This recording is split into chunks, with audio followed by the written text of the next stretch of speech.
So here is the solar sensor light, completely wireless, which I love. I don't have to wire anything, and we're going to show you very quickly how to actually install this thing. First of all, you'll see that the on-off switch is right down here, and I'm just going to slide it to the side so that it is off.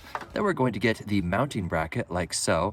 We're just going to kind of slip it in, and it doesn't click into place. It just kind of situates itself, and now that it's on there, let's go ahead and find out where we want this, which of course it is sunshining out right now, and hopefully we'll be able to not quite put this in the shade. If we put it under the eaves, it won't charge quite fully. So just kind of drop it down. You see how it's no longer in the shadow, and now that's pretty good right there.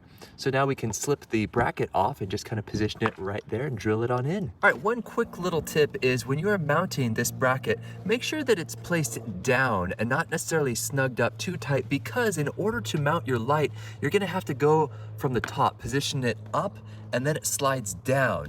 And if you mount this too high up, there'll be no room for you to take your light and put it up there and slide it down. You just can't mount it straight on. Does that make sense? Now go ahead and turn it on by sliding the slider switch to the left so that it's on. And now we can kind of adjust it any which way we'd like. Let's kind of have it pointed down. This one's gonna be to the right, that one's gonna be to the left, and just like that, we're ready to go.